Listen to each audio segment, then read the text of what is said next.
Hello, my name is Двайта Міхаліча, Chair of ICMCI. It is my pleasure to bring you greetings on behalf of the board of ICMCI and our Executive Director, Rima Nasser. I am delighted to open your conference. Such an event is very important and special to learn from each other in these turbulent times. And 2020 has been quite the ride. It's been a very busy time at ICMCI, working with all institutes to build collaboration and to find ways to work together. These challenges have also brought opportunities. In spite of, or maybe because of the travel restrictions, we have pressed ahead with our own virtualization of sessions. This has created opportunities for networking and collaboration at the consultant level and all around the world in ways that we have never seen before.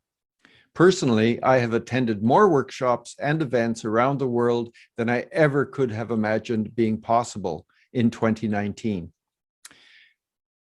Speaking of 2019, I remember the conversations that we had at our annual meeting in Nassau, Bahamas. And then we talked about the possibility of consulting as a profession entering into a state of disruption. Well, the pandemic certainly emphasized the way that things can change very, very quickly. And it did impact on our client organizations, and it impacted on professional service organizations, and particularly management consulting. COVID has accelerated the change of work in so many different ways. It has also accelerated the changes to the way client organizations are thinking about how and when they use professional consulting services. There's 4 drivers I'd like to share with you very quickly. The first is that clients are thinking less about the big ticket projects and more about the best individual that they can find for the job, to help them solve the problem that they're facing, and then to walk with them that last mile to help them implement the solution to the problem in a way that is sustainable inside the organization. To me, this is actually very good for our profession because it helps client organizations realize that they don't need to go to any particular firm. What they need to do is find the individual with the expertise that can be of the best help to them. The second is in the area of access to knowledge. It's greater than it has ever been before.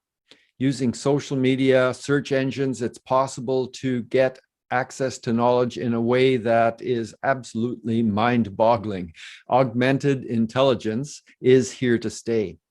This is very good for the industry because management consultants anywhere in the world can access this kind of knowledge, but it's not so good for institutes who used to be seen as the center, the holding place for the body of knowledge of the profession. So it is something that institutes need to be thinking about in terms of the value proposition of encouraging new entrants into the profession to be joining our institutes and to be learning with and networking with colleagues. Which leads me to my third point, which is access to networking. Again, institutes used to be the place for coming together for professional organizations, for professionals in organizations, and that is being perceived differently now by new entrants into the industry of consulting because of social media and their ability to network with others around the world. And the fourth thing I wanted to mention is availability of talent. From the perspective of client organizations, there's a growing Uberization of consulting. And this is threatening the value that we add as the trusted advisor. Because if a client organization believes they can go on the internet and find consulting services for so many dollars per hour, this is very different from the diagnostic capability that a trained management consultant can bring to the table. So we need to continue to work hard to differentiate ourselves in that way. At the bottom line, it's very interesting times for us because there are increasing numbers of individuals that are coming into the industry of consulting. But because of these things, like easier access to knowledge and easier ability to network, the role of the Institute as the professional home of the industry of consulting is under threat. Now, to me, this is absolutely counterproductive. In times like these, with an increasing pace of change and increasing threats of disruption from multiple sources, institutes do have a critical role to play.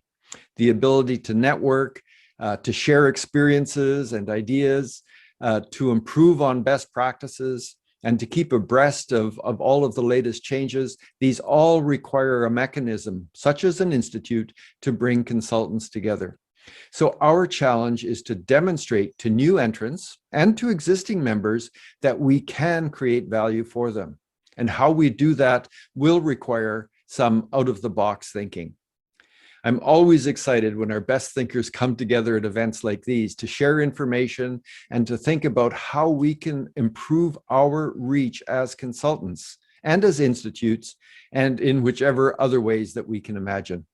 So that's enough from me. Welcome. I wish I could be there with you in person, but I can't be. But I do wish you every success in this event and a very successful conference. Thank you.